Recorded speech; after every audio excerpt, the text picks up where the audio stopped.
gold is money right now, meaning when you transfer any any dollar or yen or euro or whatever, what it is that you are doing is you are transferring a derivative of gold or silver.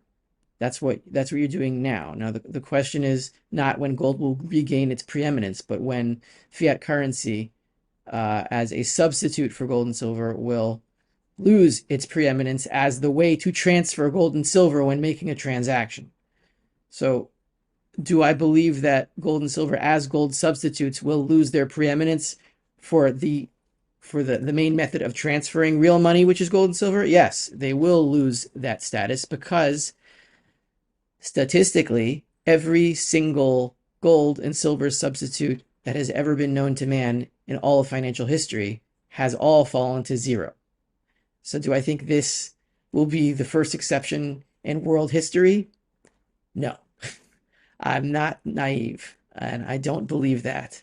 The Federal Reserve, which is arguably the most powerful central bank as the issuer of the world's reserve currency, they are in negative equity for the first time since 1980, meaning the assets on their balance sheet are losing value, and as they own assets, and those are bonds, mostly treasuries and mortgage-backed securities, and the value of those securities fall when you hike interest rates.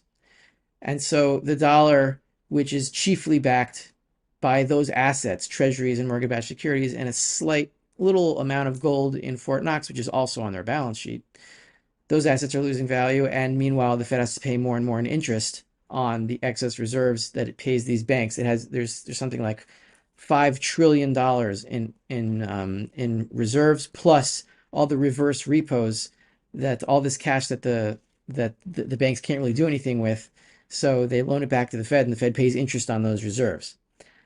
So the Fed has to pay more and more and more of those dollars out to banks, and they're getting less and less and less on their assets on their balance sheets, so they're losing money.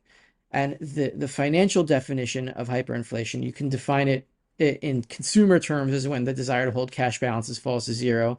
You can try to define it in terms of the rate of price increases in the consumer sector, or you can define it financially as when a central bank, the issuer of that currency, goes bankrupt. But what happened in 1973 was you had the oil embargo, and I think in that year, food prices went up just in that year 20%. And there were real worries of hyperinflation in that year. And what did gold do from 1974 to 1976? It fell. It fell like 50%, some crazy number like that. And everyone was asking the same questions, not on Zoom or Skype or Riverside or whatever technology we're using, but gold bugs are saying, what is happening here? Why is gold falling? You have an oil embargo, you have these crazy price increases, and gold is going down. That's insane. The answer is yeah, it's insane. But does it last? No, never does. Because what happened from 1976 to 1980? Gold quintupled. All right.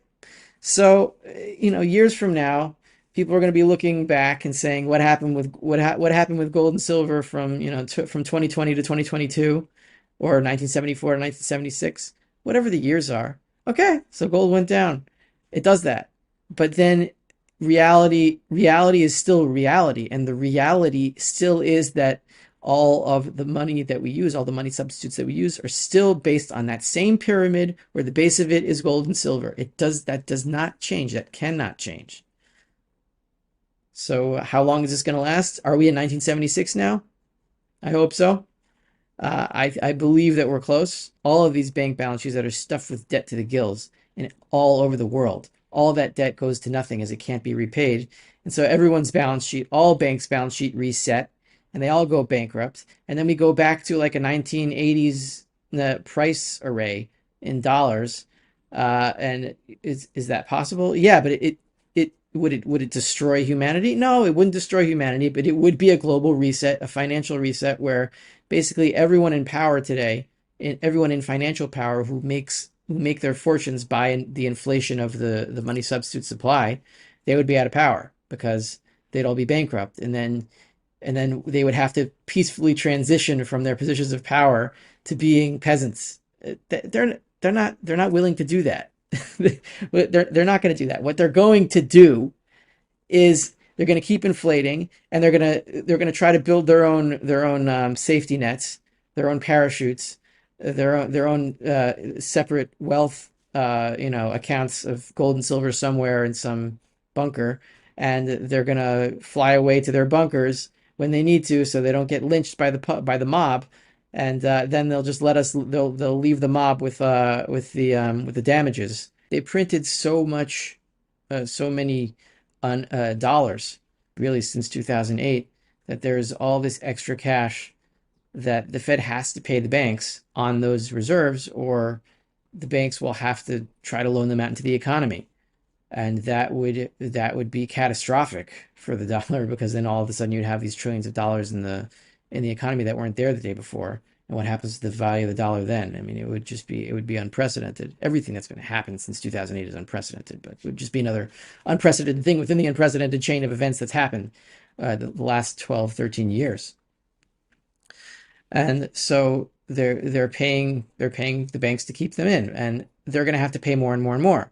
So it puts them in an impossible situation. Either they suffer the losses on their balance sheet, which means that the dollars that they have to issue these banks to keep their reserves inside the Federal Reserve System, those dollars are literally unbacked, because the dollars that have come into existence until now, how they come into existence is they buy treasuries. Like, the Fed takes in the asset of treasury on its balance sheet, and then in return gives the liability of the dollar to whoever they're buying the treasury from, which is usually JP Morgan or some commercial bank. There's no way the Fed can stop its losses without printing more money and buying more bonds. That's what it's going to have to do. It's going to have to reverse interest rates. And we all know what's going to happen to gold and silver when they reverse interest rates, when price inflation, as they measure it, is around 10%.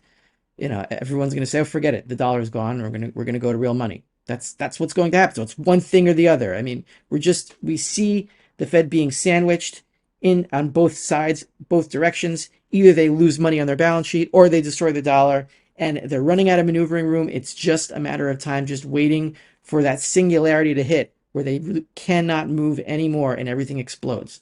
And I think it's going to happen suddenly. When it starts to move, everyone is going to know at the same time what is happening.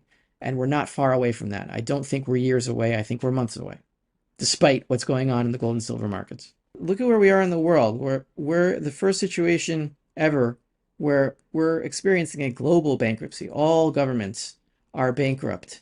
It hasn't revealed itself yet, but usually what solves these problems is bankruptcies. When you no longer have the resources with which to enslave people, you stop enslaving people. It doesn't matter if you want to enslave them. If you can't do it, you can't do it.